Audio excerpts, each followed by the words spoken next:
I'm Mike Francesa. Day two NFL draft on this Friday, the 24th of April. We'll hit the fan with our preview show at 6. Scott Pioli among our guests. Right now, we're joined by Radio.com NFL insider Ross Tucker. Ross, welcome. How are you? Mike, I'm doing great. Thanks for having me, man. My pleasure. All right, give me your thoughts on round one. I thought it'd be a little bit more eventful in the first 10 picks. I was kind of surprised at the lack of action, lack of trades. It was pretty chalky, although I guess with Tua and Herbert and a lot of those picks, that's kind of how I thought it would unfold. You know, the biggest surprise to me, other than the Jordan Love pick, would be CeeDee Lamb falling to 17, but I think everything got overshadowed by the Packers moving up to take Jordan Love. I know everybody, Mike, is comparing it to when the Packers took Aaron Rodgers, but there's a lot of differences. I mean, they traded up this time. That was not the case with Rodgers. You know, Brett Favre was always talking retirement. Rodgers talks about playing into his 40s. When they did it to Favre with Rodgers, you know, you thought quarterbacks in their late 30s couldn't really play anymore. Now with Brady and Breeze, you think they can play into their 40s. And then the contractual stuff. I mean, Mike, if you're going to take a quarterback in the first round these days, the value in that guy is actually playing him while he's on his rookie deal, and he's so much cheaper than the 35, 40 million these guys are getting now. Plus, you have to make a decision on him with that fifth-year option after the third year. So I don't see any scenario whereby Jordan Love isn't the Packers' starting quarterback in 2022. Well, no question. The most, as I was asked last night, what did Rodgers think? I said, if you have to ask if Rodgers was happy, I mean, all you have to know is the scenario now. It's completely changed. First-year quarterbacks or first contract quarterbacks, their only value is to play them. And the veteran guy who wants help, now he doesn't have help. Now he has another guy on the roster who is at least looked at as the guy who's there in case the clock ticks a little quicker than they thought. So there's nothing from the Rodgers standpoint that is positive about this. It is a cold reminder about your mortality. It's also a cold reminder that as far as the franchise is concerned, the clock's ticking. Yeah, and you know what's interesting to me, Mike, is if you look at the Packers this offseason, okay, they let Brian Bulaga go to the Chargers. They let Blake Martinez go to the Giants. They replaced him with guys that got released. Ricky Wagner from Detroit, Christian Kirksey from Cleveland, which tells you they're playing the compensatory pick game. I don't have a big problem with that. That's smart business. You know, those guys are comparable players, maybe a little bit worse. You pick up a third, fourth-round pick in 2021. But now you couple that with the Love move, and it really feels like these guys are gearing up for 2022 and beyond. It's almost like Gutekunst, the GM, and Matt LaFleur said, okay, we went 13-3, so now we've shown we can win at a high level. We'll win enough the next couple of years with Rodgers, and then we got to be ready for after Rodgers so that you and I can both get contract extensions and be here for 10 years. It's like they know they got the next couple of years, and they're gearing up to make sure there's not a big drop-off after that so that they can both keep their jobs and be longtime head coach and GMs. And you know what? You know this, Mike. A lot of people in the NFL, a lot more people than you realize, act and behave in their own self-interest, self-preservation. Absolutely. Plus, they have a completely different thought process about what they're after than Rodgers is after. Rodgers is after every stone being turned to win him a second Super Bowl. That's all he is there for. That's all he cares about, is getting one more before he goes. That's it. And every move he wants motivated in that slant, that's not what the team's going to do. They said that here. It's always that way. And to me, the young quarterback and the great veteran quarterback never mix. They absolutely can't mix in the way the game is structured right now. There's no way they can mix. Now, he's low enough. He didn't come in as a top 10 pick. If he comes in as a top 10 pick, you know it's a complete different thing. Then they're trying to play him. Then they're motivated to play him, just like the Giants were last year with Eli. Plus, the team was losing. Rodgers isn't losing, but they didn't do anything to help him with a premium pick. They took a premium pick and basically reminded him that the clock's ticking. Well, I would be furious if I were Aaron Rodgers. Has to be, because they help him at all. No, and we all know that he's a little thin-skinned, that, he hears what people say about him. I'm really curious to see how he reacts to this, right? There's really two ways, and maybe even a combination of those two ways. He could just absolutely get that I'm going to show you mentality and go out and play one of the best seasons of his career. Or it could really go south, and he could really have animosity and frustration with the franchise, and things could go south in a hurry, and maybe both. Maybe he goes out there and plays well and still has that animosity and frustration and starts to look to get out of there. Absolutely. I mean, it is, with Breeze, they're both in the same place. They're both going to the Hall of Fame. They're both looking for that second championship. But Breeze has got a team around him that he knows can win right now. Rodgers was looking for it to be upgraded, and instead they went and got his replacement. I mean, so it becomes a very, very different game. And as you said, the relationship is very different. I'm not sure exactly what the relationship is between the head coach and Rodgers there. To be honest with you, you might know better than I do. But it'll be interesting to watch how that unfolds. But that was not a happy camper last night, as you said.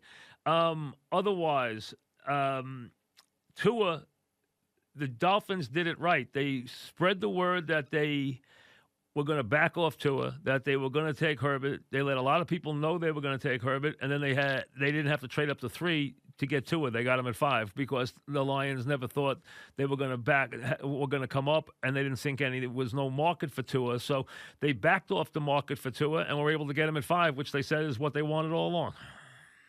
Yeah, it's kind of weird how it worked out, right? Because before the year, everybody was saying tank for Tua. That's what they wanted. He was the presumptive number 1 pick.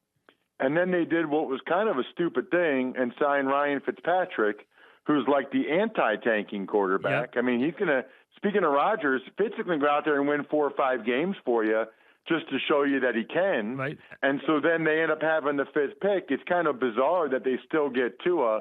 Now, they had to have him blow his hip out for it to happen.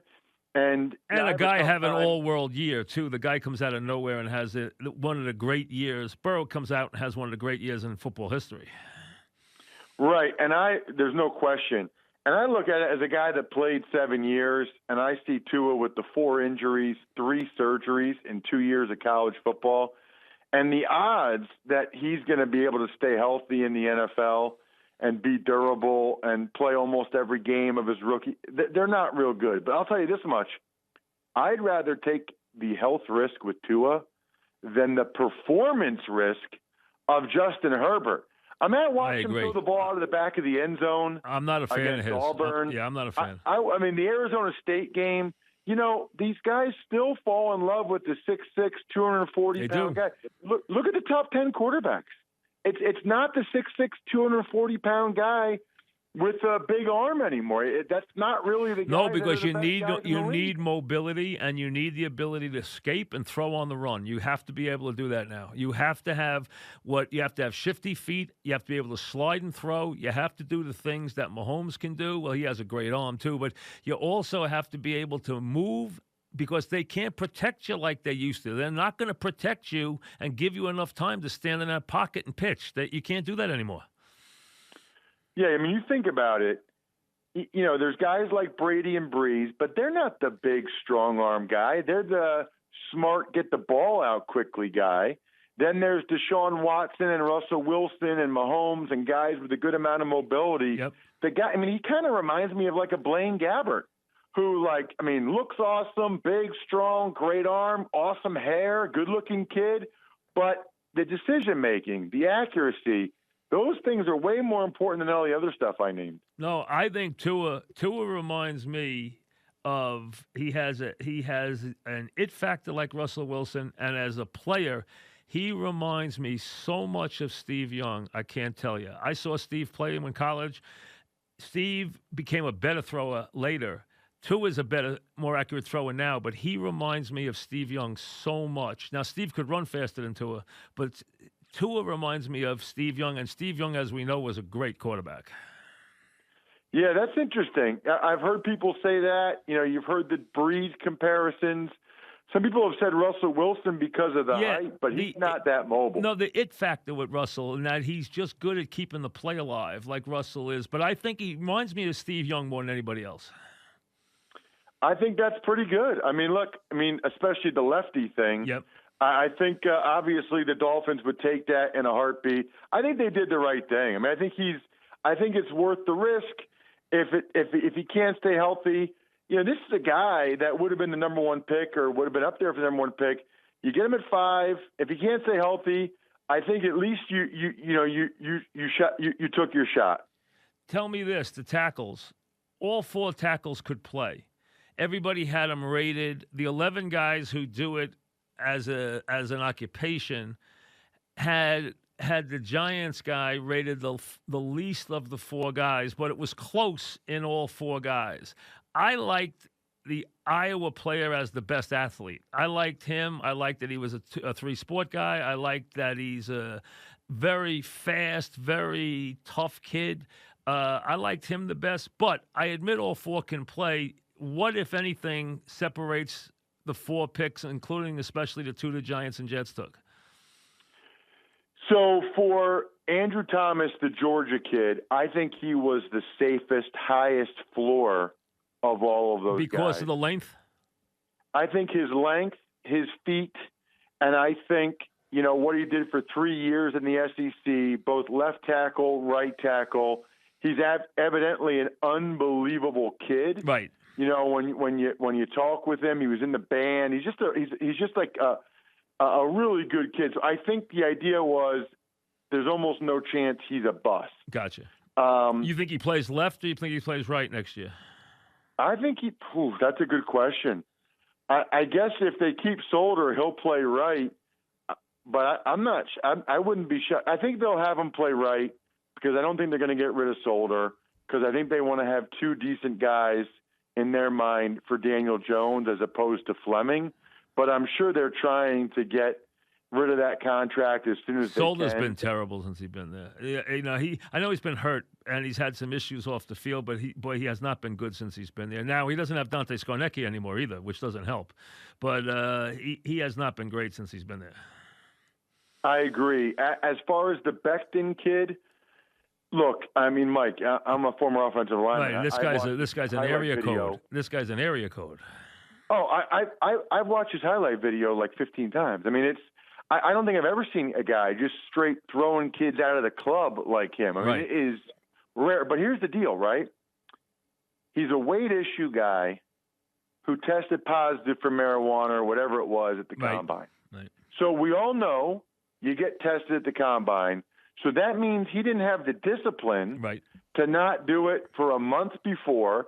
I don't care. A lot of these guys smoke weed these days. I don't even care about that. What I care about is he knew it was the biggest job interview of his life, and he still wasn't able to stay away from it for a month. And he's a weight issue guy.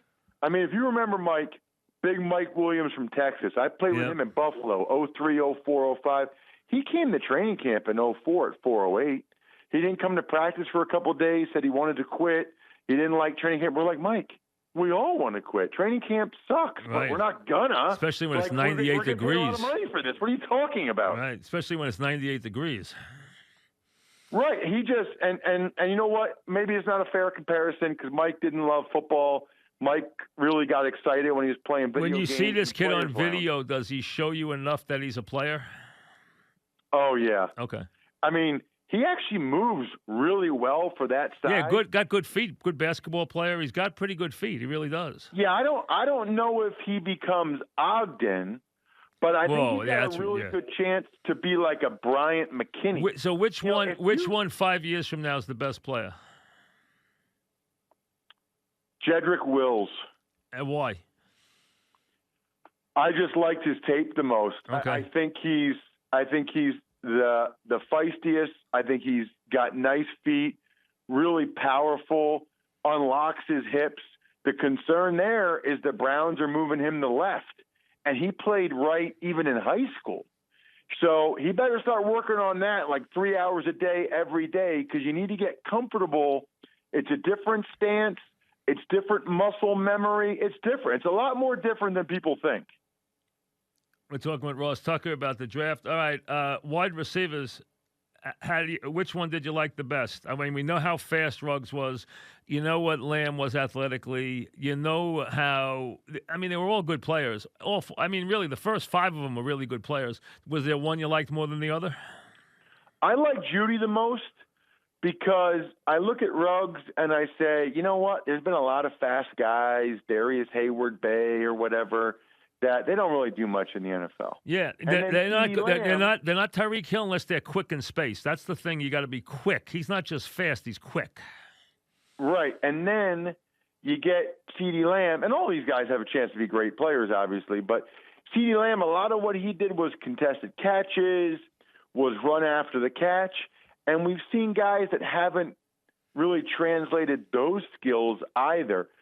Judy was my guy. I like Jerry Judy the most because it seems like being a precision route runner, that always translates. Yep. That never goes out of style. Very classy route runner. If you're able to separate from guys because you're smooth, you're savvy, you know what you're doing, those are the guys like Keenan Allen that I feel like have success in the NFL.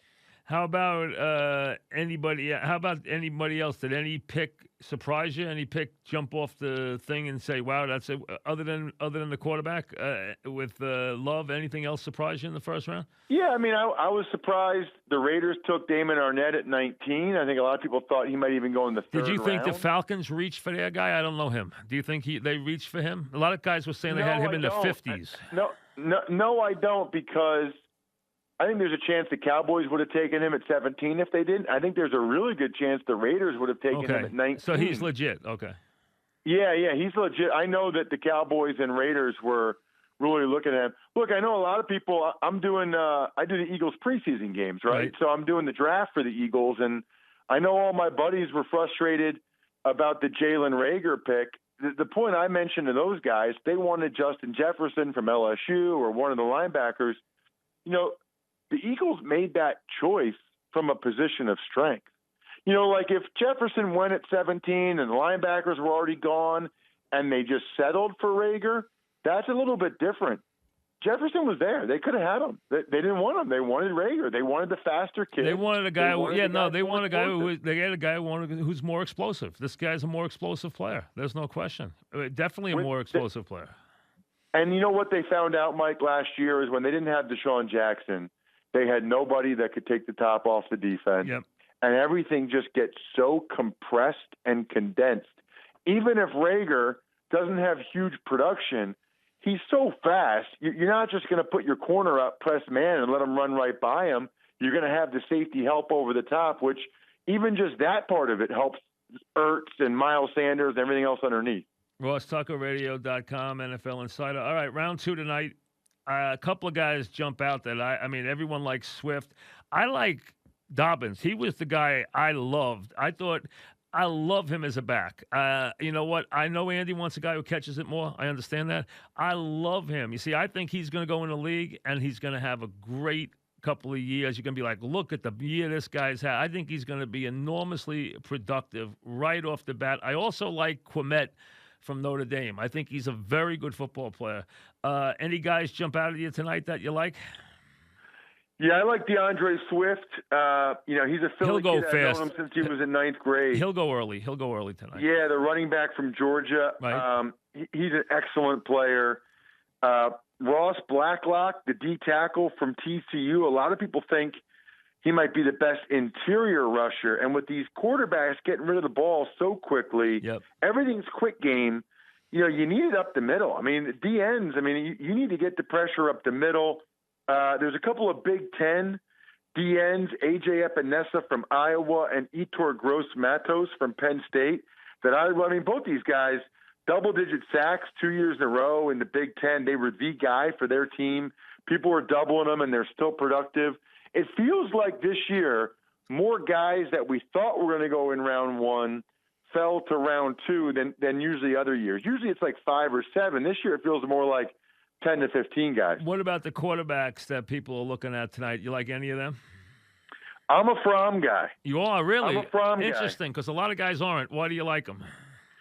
So I did the U.S. Army Bowl every year for NBC, so I met him down there. And, I met Tua and Fromm were the same year, and Trevor Lawrence and all these kids. Christian McCaffrey, in the 6th year, Sam Darnold, that I've done it, Fromm was by far the most impressive kid. Really? Like the first day, Mike, they walk out onto the field, and nobody knows what they're doing. They're waiting for instruction from the coach. Fromm gets out there, he's like, all right, guys, get lined up on the yard lines. And he goes to the front. He takes them to stretch. The coaches hadn't even walked out yet. They're like, what? He was immediately named the captain. He was the big dog. He was the alpha among all of the alphas. He just took over. I wouldn't be surprised if the Patriots draft him at all. He's just got every intangible leadership smarts that you're looking for. I think he was more productive at Georgia than people give him credit for. Well, a lot of people knock his arm. What do you think about his arm? His arm's average. But you know what's weird? It feels like a bunch of these guys, their arm gets better while they're in the NFL. Breeze's arm got better. Brady's arm definitely got better. Russell Wilson's arm got better. Russell Wilson's arm got better. Yeah, Peyton Manning. Peyton's arm wasn't thought to be that great. That's why people thought they would take Ryan. Well, Manning's arm was never that great, to be honest with you. It wasn't the best arm. Yeah, it was a good arm. It wasn't a great arm. It wasn't like a Vinny Testaverde arm or an Aikman arm or anything like that. No, think about how Phillip Rivers throws the ball. Fromm throws the ball fine. Hey, if it came down to just throwing the ball, Vinny'd be the best there ever was. You know that. No one threw it better. A 7-on-7 drill, did anybody ever throw it better than Vinny Testaverde? No one. No, and there's a ton of guys like that, but that's not what matters. That's not what wins when you actually get out there. Yeah, that's true. But Fromm, a lot of people are really down on it. They've really been down on his arm a lot. A lot of guys think he's going to go in the 4th round, the 5th round. It'd be interesting to see where he goes tonight. Yeah, we'll see. I feel like 2nd and 3rd round is like a no man's land for quarterbacks. How about right? Hurts? What do you think happens to Hurts? You think people take him because of his career? I think they do take him, and I think that they think he's a really nice change-up as a backup, and that maybe they can even have him do some of the Taysom Hill stuff. Yep. Short yardage, be able to have a quarterback run with him in there just to give the defense a different look. I think people will. I think people love his character and the fact that he stayed at Alabama that year and everything he did for that program. No question. Listen, he's a winner. The guy, he won in 2 places. He's productive. He did. A lot of people think he goes on the 2nd round, but what you said is true. 2nd, 3rd rounds are killer rounds for quarterbacks. If they're not taken in the first 20 picks or 15 picks, it's very hard when you're a 2nd, 3rd round quarterback. Very hard. Well, you're in no man's land, right? Because you're not definitely the starter, as like a 1st round pick, but you're also not really the 3rd guy as a 2nd round pick. So are you ready to be the backup? Do they want you to be the backup? It's a weird spot. I agree. Anybody else this evening that any other wide receivers that are left you like? Well, I think KJ Hamler, the kid from Penn State. I live in Pennsylvania. Fast kid, right? Really fast, right? Really fast. Oh, my gosh. And not only is he fast, to your point earlier about quickness, this guy, you wouldn't even be able to lay a hand on him in a phone booth. He makes guys miss that are right there. Now, he's slender, and that's the concern. But you know what? A lot of these guys are now. Hollywood Brown went last year. He's 160 pounds. A lot of these guys are not real thick anymore. The game has changed. No, listen, if you can play with that kind of speed, you don't have to be big at all. It doesn't matter. It doesn't matter. Tyreek Hill, you're lucky if he's 155 pounds, that guy. It doesn't matter. He's just going to play as a lethal speed player. That's it. He's going to bring that to the field. That's all. You're going to have to take him and make sure you know where he is all the time. And I think that's why Hamler will go pretty early tonight, because somebody will say, hey, let's get that kid. He's dynamic. All right. Well, listen, enjoy. Thanks very much for a couple of minutes. Enjoy the next couple of days. My pleasure, Mike. Anytime. Thank you. Thanks for having me. My pleasure. Radio.com, NFL Insider, Ross Tucker, back after this.